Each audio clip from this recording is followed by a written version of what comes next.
Hi, I'm Michelle Morrow, and this is our lunchtime learning sessions. We'll be recording this for our podcast, My Homeschool, Inspire My Homeschool, which we've just started, and it will also go up on our YouTube.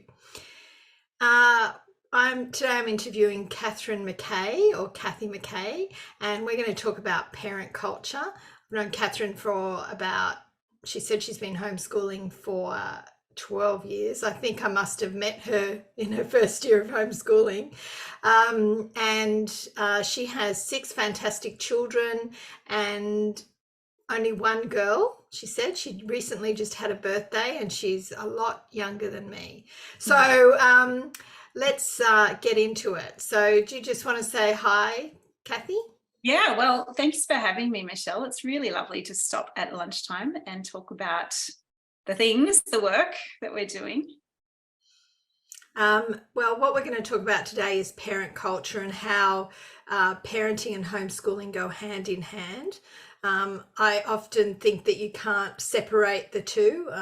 A lot of people start homeschooling for academic reasons or problems at school, but some people also start because of the parent culture that they want to make in their own home. And I know there used to be there's some things about mother culture out there that Karen Andriola put together, but I think you're right in calling it parent culture because it's not just about the mother, it's about the whole family and how the parents are working together to provide a certain environment. So how do you think homeschooling and parenting go hand in hand? Well, I think it's interesting that you draw the contrast between people whose entryway into homeschooling is through a crisis, like feeling like something's gone wrong and this is their last option. And then people who actually it's seamless with their view of parenting, like they're doing it, choosing it actively and proactively. And I think for whatever reasons we start, we usually grow into some different reasons over time as well. I think the connection between parenting and homeschooling has to be, well, in parenting, we're about the formation of a whole person. It's not that we are forming our children, they come to us fully formed, but without knowledge and without experience, and it's our work to help them grow to maturity and into the fullness of their personhood. And then you start to see as you're doing that, well, of course, education is a subset of that. That's really actually the same goal that education has. Shouldn't just be this sort of utilitarian mindset that our society slipped in, which is that you just go to get an education so you can get a job. But it is actually so that you can come to know, and as you know more, you have more capacity to notice things in the world and to enjoy things in the world, but also to give to the world, to be a blessing in the world. And that it takes a whole lifetime really to finish growing up. Is kind of one of the disheartening things about hitting my 40s and I've got one child who's an adult now, is realizing, oh, I am still growing up, and I kind of thought I'd sorted that out 20 years ago, but every time you hit a new stage, you realize all these immaturities you still have sitting in yourself. And so once you start to realize, oh wow, this is a whole life, then it's quite a natural connection between homeschooling and parenting, because what you're doing is you're saying actually all of our life together is part of the formation of this child toward maturity. And it isn't just the lessons we do or the institution we send them to. It's every part of our shared life and space and time and interests together. So yeah, and I think the more homeschooling sort of forces you to deal with parenting, is probably the other connection. When things aren't going well in your homeschool and you think, oh no, this is a disaster, the child isn't, maybe there's some sort of disagreement between what your child wants and what your idea was for them. At every one of those points where there's a tension, you realize, well, it's actually a relational issue. It's a parenting issue. the things that often derail homeschooling end up being family dynamics or parenting, things that we are responsible for as parents. Sometimes are the things that end up causing us the stumbling blocks. Like when a child isn't complying with something, then it's not just that the school book is a problem. It might be. You might be a terrible sawdust resource you're using, and it's unfair to ask them to try and eat something like sawdust. But sometimes it's that actually we have a whole way of being in our family that is putting some stumbling blocks in front of our child, and we need to step back and look at what we can alter or modify, or how we can get rid of the stumbling blocks for our child so they can get on with maturing and learning. So I guess the natural authority and proximity and intimacy we have as a family both create opportunities to really help children learn in a way that no one else in the world is positioned to do. But it also means that we have great scope to kind of hinder each other. And that's what's exciting about homeschooling, is that you get to work on these really important things.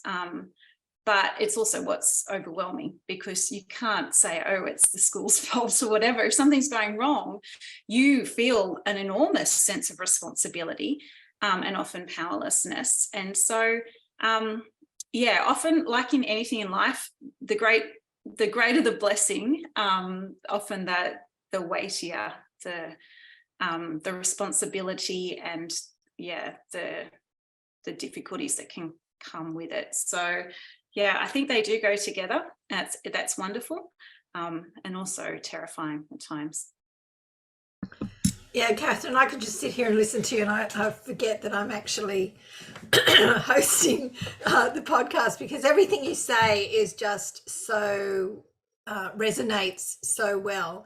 I know that when practically every single time we have a workshop, I'd say every single time we have a workshop, we get asked parenting issues, even if it's about a curriculum, maths or English or reading or everything. It's always parenting issues that are coming up for people.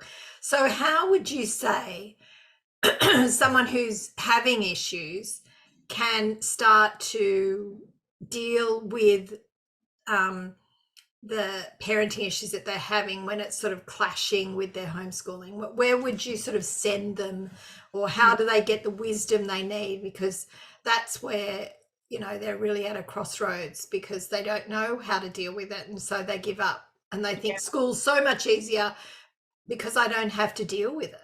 Yeah. And I mean, just a point of, I think those points where you feel like it is easy to send them to school because I can't cope with whatever this difficulty is with the child. And when something's going wrong, is the point at which you feel like you're a failure. You're very emotionally vulnerable at that point. But I've learned that every time I feel like there is this insurmountable problem with the child, I think, well, that's actually why I'm homeschooling, is so that we can work through this, not just cover it up and put it away somewhere else for someone else to not actually deal with, but to mask over. So if you hit those points where you are feeling dispirited because your child is immature or not doing what they ought to do, that's not a sign of failure. It's a sign you're actually doing the work. So take heart and don't be put off by that. That's normal. That's why we've been given these children is so we can help them toward maturity. They're not yet mature. So don't let your feelings boss you around too much with that.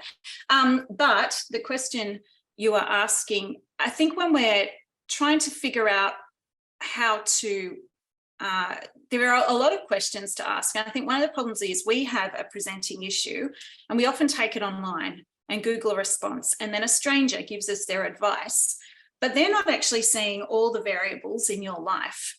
And we often have our own interpretation of what the problem is, but sometimes we need someone outside ourselves who knows us, who loves us, who knows our children and cares for them, and knows our husband and knows some of the situation around that we're living in, whether it's the sort of neighborhood and, there's enormous variety between someone who lives in an apartment in the inner west of Sydney and the sorts of opportunities and limitations they have, and then how that plays out in the family interactions, and someone who's, on a property in the Upper Hunter Valley, because you have different conditions which create different strains.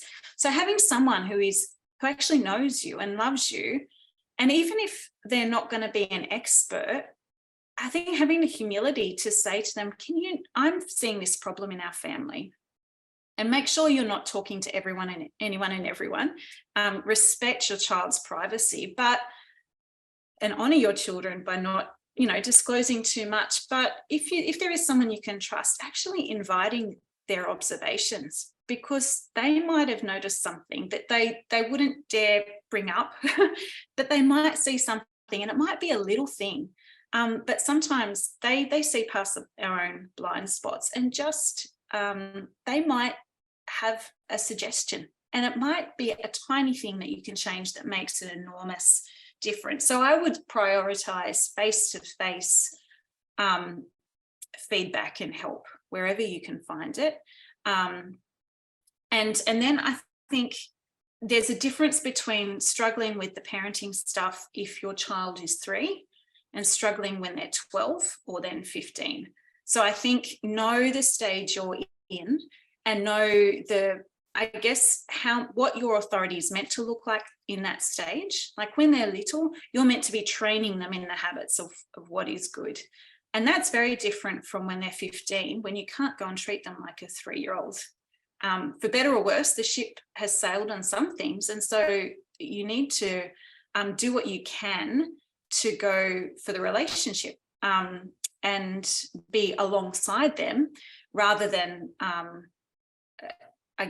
guiding from above, And so I think understand the stage you're in, and what often when there is a conflict with any of our children, Charlotte Mason, who you would have heard her name most likely, she had some wonderful insights about, she has a volume called Ourselves, and it's all about what makes us as people.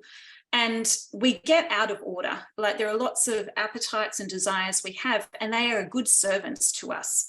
But if any one of those appetites or desires tries to take charge, then we're derailed. And so often when with my kids, if we're having a bit of a difficulty, first of all, I remind myself that I'm not like, let's try and get rid of the antagonism from this. And I need to remind myself that I'm actually on their side, not against them. And then I need to make clear, with whatever means I've got available to them, that I'm on their side, wanting their joy. I'm not trying to deprive them of something. I'm not trying to force them to do something arbitrarily.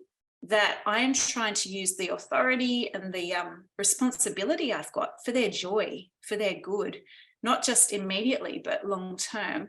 And so if we can start thinking about, actually, I'm working for the good and the joy of this child, and start expressing that to them, and then maybe trying to sympathize with, when this issue that we're conflicting over, what is the good desire that they have in that? Like they might be expressing it badly, they might be trying to meet that need in a really unhelpful, inappropriate way, but at heart, there's probably a legitimate good need. And you can talk, if they're getting into late childhood and certainly the teenage years, you can talk to them about, trying to understand like what that good, legitimate, God-given drive or appetite or desire is. And then show them, help them think about, okay, so what are some legitimate steps we can take toward that desire being met, and show that you're actually on their side to meet those good desires, rather than feeling like they've got to grasp at things in a way that just isn't good for them and not good for the family. So I think, breaking it down into what's the good thing that we can go for, because often we get sidelined with parenting by just looking at the problems or the bad habit or the whereas if we think, well, what's the good thing that we want to pursue in its place, and then put our attention toward pursuing the good habit, and then trying to maybe sometimes change up conditions just so the situation or the I hate the word trigger, but the triggers to the bad habit are kind of crowded out. So there just isn't the opportunity for that thing to happen, but there's a lot of opportunity for the better alternative to happen. I hope that's not too abstract. It's hard to speak to specifics when we represent such a wide range of stages here. But yes, no, I think everything that you're saying is great. I think that when I particularly like the point that a lot of people go online for their advice and a stranger answers. I thought that was excellent, because I know in some forums when people are having problems, there is a very large percentage of homeschoolers out there that will just say, well, just stop asking them to do anything. Just, you know, the problem is you, because you have an expectation. So if you just got rid of all of your expectations, then it wouldn't annoy you anymore. And I always cringe when I hear that, because I think it is true that our pride can get in the way, and we can be trying to make things happen that maybe are just because we've sort of decided that is the right thing to do, when it is more motivated by our own desire to look smart or look like a cool homeschooler or whatever. But most of the time that's not our motivation. We're trying to steer and train our children, and I think the total hands-off approach, I've yet to see it work out that well. So yeah. Okay, now let's just have a bit of a change with the questions, and I thought it might be nice to talk about how you think, because you've that big library behind you, how you think the types of books that we choose can influence our parenting culture. So I think books matter so much, but not in the way that people often think. So I think when people say, yeah, books matter so much, therefore we want to get all the books that teach the virtues and the morals that we want the kids to end up with. And I think that's, my child struggles with selfishness, therefore give me the book that's going to fix their selfishness. And so we try to use books to change cultural problems in our family in a way that books aren't designed to. And I think what we end up doing is we strain the relationship, and we strain our child's relationship with us, but also with literature and learning. And we also end up choosing not the best books, because good art in any form, but in literature, first and foremost has to be an excellent story written in excellent language. It has to be beautiful in its way. And as soon as an author has an agenda, and they're like, I'm going to write a story to teach kids this, then you can be pretty sure it's not good art. And so it's under the standard of what we need in order to nourish family culture. So I think one thing I have noticed over time, so my first few years of homeschooling, I didn't really have much of an idea of what a good book was. I was quite hands-off and eclectic in our approach. And I just had very much a baseline. Look, we'll do a bit of reading, a bit of writing, a bit of maths, and then they just play all the time. And as long as they're not watching TV, I'm happy. And I think that was better than a lot of options. But the thing was, my kids, I don't think they had the intellectual nourishment that they needed. They didn't have the, great stories. And I think where the children aren't getting the intellectual food they need, which comes through wonderfully written stories, then they end up bored. and not the good kind of bored that we all say kids need to be bored, but the bad sort of bored, which is just listless and depressed and not knowing how to be interested in things because new interests aren't being brought before their mind in a nice steady stream as they do come in good books. And they end up more fractious and discontented because they're not getting the nourishment they need. And often if they're not getting fed with knowledge and beauty and truth, then they tend to start trying to meet their needs in other ways, like controlling each other, and that just leads to a bickering, and it has a real souring effect on, I guess, the family atmosphere and family culture.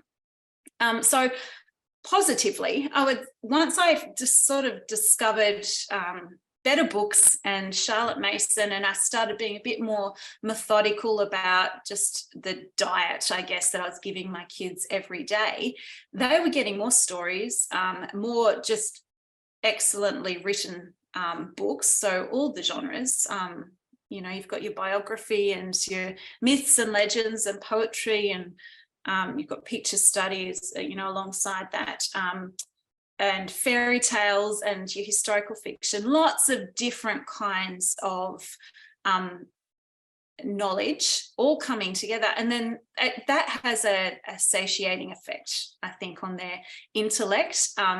In some ways, well, it's, as Charlotte Mason said, the living ideas have a living effect in their mind. It produces more ideas and more interests, and they start to know that instead of trying to just control siblings or having a small-mindedness about the environment they're in, their view is directed outside to the bigger world, and they start to see more and be interested in more.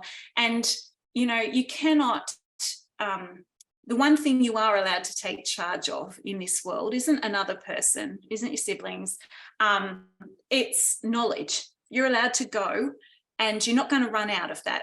It's infinite. So you just go and learn more and read more, and alongside that, learn some actual skills to use your senses with and your body. And so I think as everyone in the family is nourished and better occupied, that it's a bit like adding to the compost and building up the nutrient in the soil so that good things can grow. There's just more life being circulated in the family and in the household, which sweetens the family culture. I think it's easy to go and say, right, we want to have a family culture that looks like this, and you kind of cut and paste a picture of what you want things to end up like, and then we get discouraged because we can't actually control. That's pretty superficial. But if you start investing by sewing in excellent books and story and just the sort of things that will come with a good education, just a steady diet, then that naturally generates a family culture that is rich and lovely. It will have its own flavour and distinctives, and you can't always know exactly what that's going to look like because your own children's personalities are going to work and blossoming in their own ways. But yeah, I think you cannot build that sort of family culture without input from outside the family in the form of excellent books and excellent art and forming relationships with things in the world. So today is we're required to sort of have a certain canon of knowledge, I suppose, and within, I know in America, for example, depending on what state you're in, you can really run the show however you want, and you could just read books for your entire education. But in Australia, we have more constraints, and so there's some topics that either there's not a good book on, or it's a topic that you really it's kind of boring. So how do you, as a homeschool mum, sort of deal with those those topics, the things they sort of just have to know, even though they're a bit boring, and the things that you think, well, there's only way I can teach. I mean, obviously maths, like calculus or something like that, you don't want to read a living book on calculus. No. Yeah. But so how do you deal with those sorts of things? Yeah. Well, I think everything, even if, yes, it can be hard to find the resources that do things justice and help us form a living relationship with things. But I think everything that we need to teach is somehow connected to human life and existence, and everything has its own, like, even, and I think, Charlotte Mason says you don't use living books for teaching maths. The ideas are rich enough in themselves, and as a child forms a relationship with those ideas, that's the living, it's having its own language, that's telling its own living ideas, its own story. So I think I would try to find, I think, the connectedness with other things. And I think that's when we talk about living books, as opposed to a twaddle or a dry as sawdust textbook.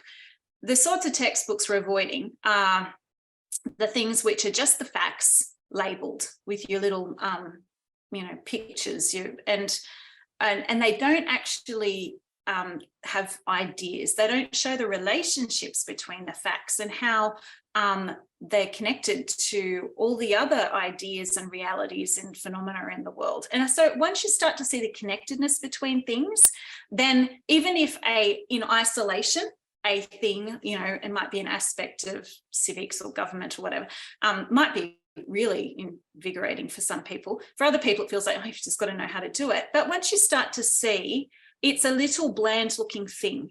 But if that thing wasn't there, what other things wouldn't work in the world? Like, sometimes that's enough, I think, just to, and even grammar. I think the more you come to, like, I'm a wordy person, but I still get so psyched out by formal grammar because I feel like it's just slippery, and it's meant to be definite, and that's what frustrates me. But the more I've, bit by bit studied it with my children, my affection for it has grown, even though it can be often framed as quite a dry technical thing. And so I think the way interest and affection, and the way boredom is combated with things that seem a bit boring, I think usually things are boring when we haven't understood them enough. And sometimes just by taking steps toward, well, we're not interested yet, but we're going to know more than we did yesterday about it, and then just have the optimism of waiting to be surprised. You just never know when something that looked boring or has been boring for you in the past will suddenly have some element of interest. And so I think it's kind of an exciting posture to have as a home educator, just thinking you just never know what's around the corner and when something will surprise you. And it is better to, Charlotte Mason actually talks about when, kids in her 100 years ago, if kids were of a certain class, by their mid-teens, they would be off at a boarding school, and the parents wouldn't have any control over what the nature of the education was. And she said, they'll come home in the holidays and you'll probably find that they've been given dry as sawdust lectures, but a conversation with a parent who has some sort of knowing sympathy, who's interested, who's trying to read some of the same stuff they are, that can turn a sawdust lesson into a living lesson for them. And I wonder if that's the same with some of our more boring subjects, or subjects where there just isn't a great resource yet, especially with Australian things. There's a lot of gaps finding Australian resources. Sometimes just using what you've got, even if it isn't ideal, but then talking about it and seeing if there's some way of going to visit something where you get to talk to someone who really is interested and is an expert. That can turn it into a living lesson. So yeah, that's how I think about those boring things. Yes. No, they're good points. Now, one of the things as you're talking, and if anyone will have a bit of a question time afterwards. But I hear as you're talking a passion for teaching. And I think that that is one of the keys with homeschooling, is that you get excited about teaching as well, and that helps you teach your kids. So if you're thinking, oh, this is a really cool subject, or I'm enjoying reading this book with you and things like that, that's what really takes things to the next level. Can you talk about your sort of evolution as a teacher or as a home educator, like from where you were when you first started, and your opinion on how? Oh, can you believe it? Sorry, I don't know what that is. It's outside. Yeah, could you talk about your evolution as a teacher into homeschooling? Yeah. So, I mean, funnily, to my constant amusement, so at uni, I studied to be a high school English and history teacher. 4 years full time, I never graduated. So that's so you can all feel better about yourselves.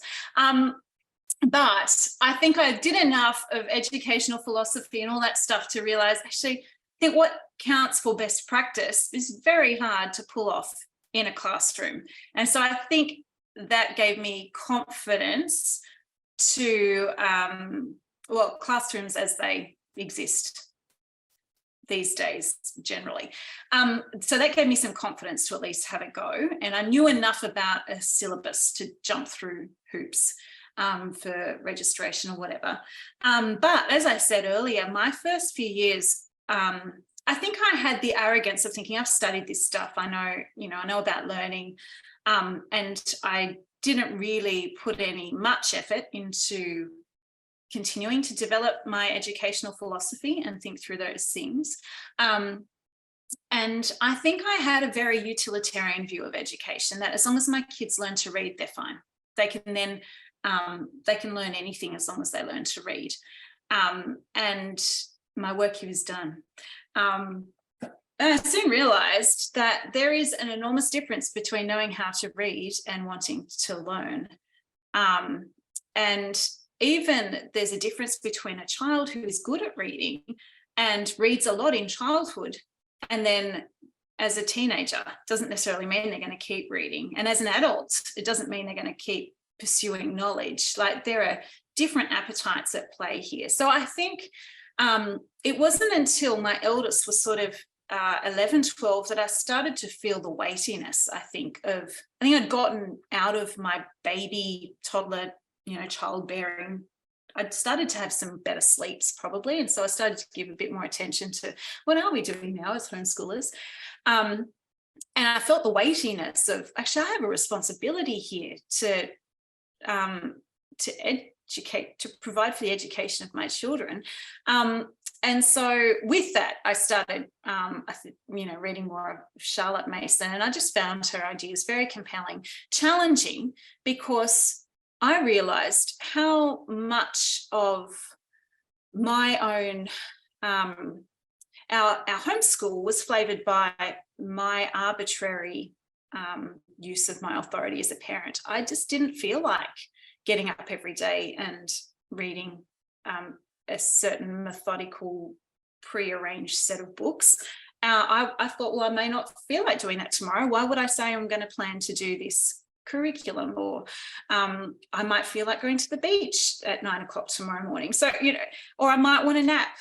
So I was then I realized, actually, my eclecticism was governed by my selfishness. I was using my power and authority as a mum just to do what I wanted.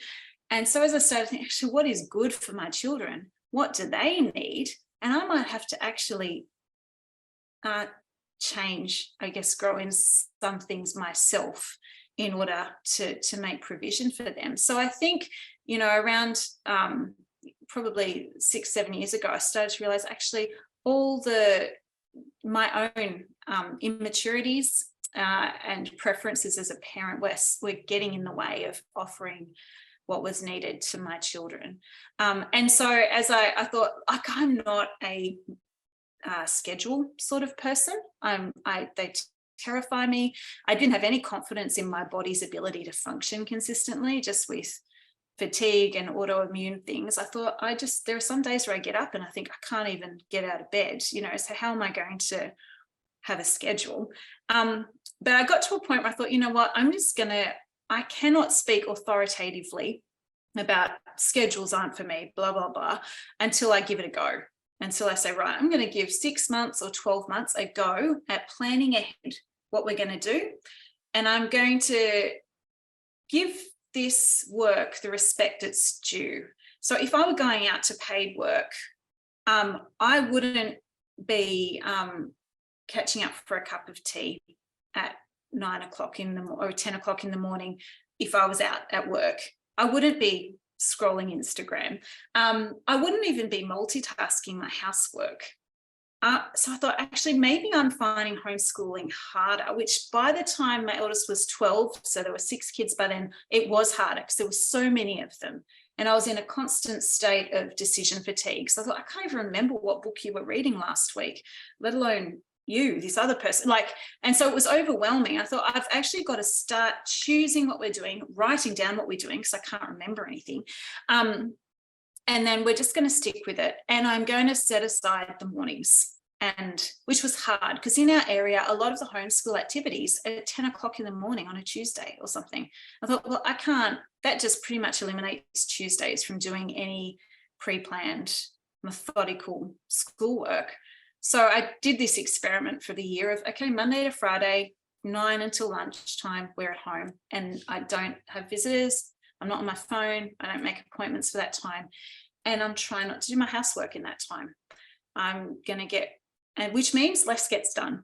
But I realized if I wanted my kids to give their best effort and their full attention, I needed to learn to do that too. And I needed to give myself the respect of saying, this is work. I think I'd fought calling homeschooling work for a while because I thought, no, they're learning all the time. It's a beautiful way of life. It all matters, the atmosphere, like they're always learning something. But then I realized, no, I'm actually more worn out by pretending this isn't work. If I just call it work and give it the respect of work and set aside definite hours for it when I'm giving my full attention, then once lunchtime came, then I was free to walk away from a part of the work I'm doing. And there was a bit of a rest. And I didn't have to be in a constant state of looking for learning opportunities or, you could just be really switched on for a time and then properly change tracks and think, okay, now it's actually hanging my washing out at midday is one of the great joys of my life because it's the signal for me that, my brain, I get to do something else for a while. And so I thought that was going to be awful. And it turned out that it was so much easier to cope with homeschooling once I just had that orderliness, because I wasn't having to problem solve as much. I was problem solving at the beginning of a term, making the decisions, and that's an overwhelming process. But then every day was just executing what I'd already decided to do. And the kids were easier because they could see I was giving my best effort. And so they were more willing to give theirs. And because I was paying more attention, they wouldn't get as distracted because it wasn't that, I would notice if they were not doing their work because I wasn't trying to do something else at the same time. So that was a big shift in my evolution as a homeschooler. And part of that was I was part of what they were reading and learning more. Instead of sending my kids who could read off to do all their reading on their own, which they still do, a lot of it, I was reading aloud to more of my kids, which meant I was being nourished by the excellent books and the living ideas. And that is energizing. Like I realized I just lost a lot of my need to sleep during the day because I was better nourished, I think. And there was more variety in the day. It's really easy to give your full attention for 5 or 10 minutes. And then you don't get as worn out if then you're, switching to another subject or another interest and giving your attention for a short time. That's kind of energizing rather than depleting. So I was really surprised that was a big shift in, I guess, my experience as a homeschooler, and being nourished on the books led to more enthusiasm about the education, about what we're reading, and and realizing, oh, there is so much in the world I don't know. And actually my older kids, they've read far more than I have, because they've been given all these books and they've had the leisure to read them, and I'm going to spend the next 50 years trying to catch up. So that's, and I think you have your seasons where you're off, and in the last year I've had lots of appointments for my dad with cancer, sort of, elderly man treatment. And so you don't get perfect conditions, but when you at least have a steady plan, you've got something to fall back on without having to problem solve so intensively all the time. And you've got something that brings you joy, because if they're the right books, and if there's poetry and art, and then there's a sustaining atmosphere. So, yeah. They're great points, Catherine. I know it was probably after 3 years that I realised I had to actually treat homeschooling as a job, and I had to stop people dropping around. I think people, when you're first homeschooling, a lot of people think that you do nothing. You're just, playing with the kids. Yeah. So it's very hard for me to, in those early days, to get any sort of a routine. And my husband is an engineer, extremely structured, and kept saying, you've got to add structure, Michelle. And I would just think, what do you know? You're not here all the time. I can't have structure. It's too hard. But like you, once I discovered structure, I thrived in it. And another one of the problems that I often think with unschooling, where people do it well, and they are always making everything a learning opportunity, I think that would exhaust me. Like, to have to always do, be on the alert for, like, a child who suddenly decided to want to learn about some, horse grooming. And you're completely not interested in it, and then you have to drop everything and do it. And I just couldn't do that. I would find that so hard. So I met a mum who listened to this sort of teaching about, getting involved. And at the end of the talk, she came up to me, and I thought she was angry with me, because she said, I just didn't even know about this. I've just been giving my kids books all the time, and I didn't realize you could learn anything like this. And I'm going to start this way now, and she just totally transformed her. So I think in your early years of homeschooling, you think that homeschooling is meant to be fun and free and all those things, and it can be, but you still need to set aside time, and that will make such a difference. And if can I just speak to that? Both, I like that your engineering husband talked about needing structure, because I think that's exactly the metaphor I had in mind with that, is actually allows you to hold more weight. Like, it's a weight bearing structure that means more gets done with less of your own exertion. So it's an excellent picture, I think. And with the sort of looser, freer thing, and the idea that everything's meant to be wild and free, I think part of the problem, often that goes with it, and I use the same idea early on, the interest-led learning stuff, thinking we're just going to pursue whatever they're interested in. The problem is children don't know enough to be interested in that many things yet, and it's our job to put a range of knowledge before them so that they can become interested in things that they weren't interested in previously. And they don't actually have to seem extremely interested for it to still be nourishing for them.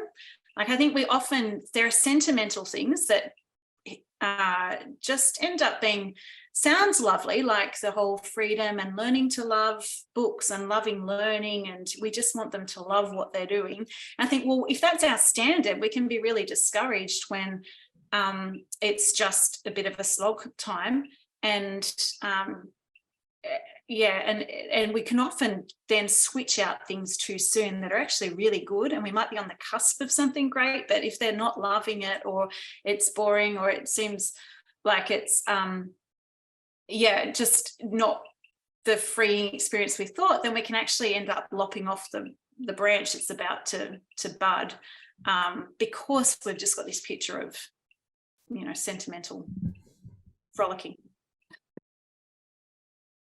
Another thing that I think is interesting to talk about, and this, we might finish up with this question, is when a lot of people, when they want to read good books, they just want to read books that they think are good books. Like they'll never have any blasphemy in it. They'll never have any characters that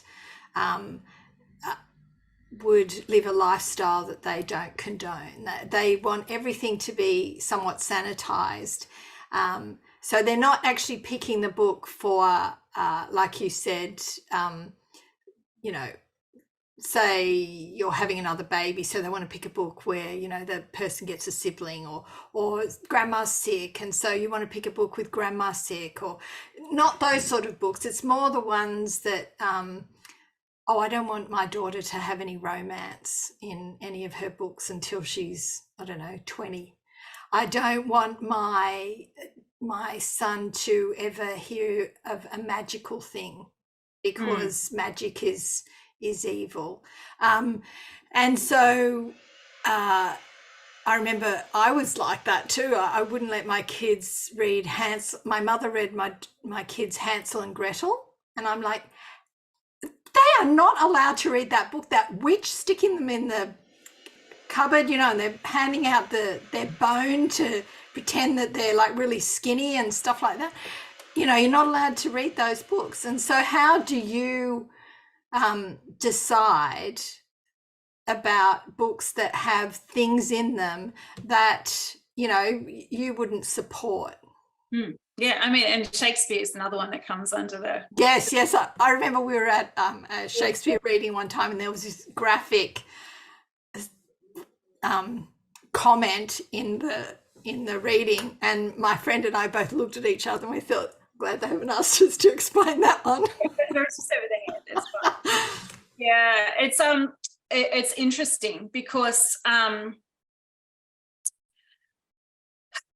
think, I mean, safe ground is to go for things that have stood the test of time, because you can say, okay, a lot of people for generations have said this is good literature, whatever it is. And, you know, fairy tales, folk tales, myth and legend, they're all part of that canon. You can say, I may not understand why this particular story is important or great at the moment. Or I might find something hard, or I mightn't have found my way into an appreciation yet. But I think having the humility to say that other people have seen it as important for some reason. I don't understand yet, but that's okay. Like, we don't have to love something immediately. And I think finding, I've started to see the value of reading all the stuff that the best writers in English literature read. Because if you have read the things that their imagination was filled with, then you're going to get the jokes. You're going to get the references they're making that aren't spelled out, and you will be a better reader of their books. You'll be less likely to miss the meaning. You're more likely to see the significance of these important works of literature if you have had the same foundation, if you've drunk some of the same soup that they've been drinking. This soup of story. Tolkien talks about all the things from our literary heritage that have gone into that soup end up making their way into the stories. So I think if you're going to choose anything, choose the old things and then all the building blocks that have gone to make those stories. And then so what happens is, if we want to there's a difference between gratuitousness. So a lot of the young adult fiction, it's an invented genre, it's relatively recent, and it's really just commerce driven. Like, it's about, there's a market, there's young people, we want them to feel like they're watching a movie or watching TV and seeing and experiencing all the things that they find exciting. And a lot of it is bad for them, and it's bad reading. They're just cheap tricks. And it's worse than kind of watching a movie where you're in a bedroom scene, because you're actually in those books inside the sensory experience of whoever's in the story. Like, you are taken inside what is happening. So I think if an author is resorting to cheap gimmicks like that in order to appeal to base desires to keep people reading, then that's just bad art. So we just don't need those things. If an author, as part of a good story, makes reference to the fact that someone, you don't necessarily get taken into a bedroom scene, but someone has had an inappropriate relationship somewhere along the line, you don't need to filter that out, because your child can receive that at whatever age of development they're at. Like, they won't imagine something that isn't yet part of their experience. They will have their own way. It's just like when you read a story that would make a terrifying film that you wouldn't show your 6-year-old, but in the story form, they are cognitively better able to imagine it in a way they can cope with. And they can live with weirdness, because I've heard it said before that children are born expecting everything to be weird and unfamiliar and a mystery and magical. And so it isn't so startling to them when something weird happens in a story, because, oh, well, weird things are happening all the time. And we have a lot more trouble because we're just trying to do something with stories. It's like, it needs to be useful. It needs to teach something clear. And sometimes it's just, there's a bit more mystery, and the kids can sit with that tension better than we can. So, but yeah, I think I think the other problem is when, and sometimes Christians can be notorious for doing this. Oh, the author believed all these things. They hated Christians. Therefore, we can't read their books because you don't want them discipling your children through their stories, which is just not the way books work. If it's literature, and if most of them have been in part of classic in literature of the English canon for a while, then you can trust that despite the author, it is a good piece of art. And good art always ends up transcending whoever made it. It ends up speaking in a way that goes to work on people's minds differently. And it's the author cannot control what you are going to come away with. The poetry, the imagery, the metaphors are what are powerful there, not what the author believed. And the other myth we have is that when an author puts something in a book, that therefore they're endorsing it, that's what they think, that it's somehow a personal manifesto. Sometimes there is a terrible situation playing out, and it's not because the author thought that was a good thing that they wanted to put in people's view. It's because actually there was just an interesting story there. And if it plays out conforming to the way God says is good, that actually sin and folly are costly eventually, but then I think we can be okay with some of the harder aspects of life being part of the stories at the right time. Yeah, they're great points. Now we're going to finish up here now, but I just want to mention a couple of things before we finish up, and we're going to turn off the recording after that, and we'll have a short time of questions if anyone wants to ask questions. But you can find Catherine at her Light Duties web. Can you explain it? Yeah, sure. Light Duties. So it's a website, but it's a podcast as well. So I was writing articles, but I put them in audio form because we're busy. I'd always rather listen to something than I don't sit at computers to read things because there are children and there's work to do. So Light Duties, which is at motherbiblelife.com, or you can just Google Light Duties in a podcast app. So I think Amanda's putting that in the chat, and for those listening afterwards, we'll put those links in there as well. So I just have one book that I thought I would like to mention as well, and that's this book here, Seasons of a Mother's Heart by Sally Clarkson. Have you read that, Catherine? I have it, and I haven't read it yet. It is, to me, it is one of the best books that I read. I must have read it 4 times while I was homeschooling. And Sally said that people used to call it the depressed book because she wrote it off. She must have written it a lot of times when she was feeling depressed and sort of wrote her way out of the situation. But it is written during her season of homeschooling, and it is just has so many wonderful insights into what it's like to be a homeschool mum and all those struggles. She's so honest about what is happening in her heart at those times, and I just found it so great. She also wrote another book called The Ministry of Motherhood and The Mission of Motherhood, and they are excellent books that really helped me learn how to be a mother and to be a homeschool mum as well. So I can highly recommend those books. They were out of print for a long time and they've gone back into print now. So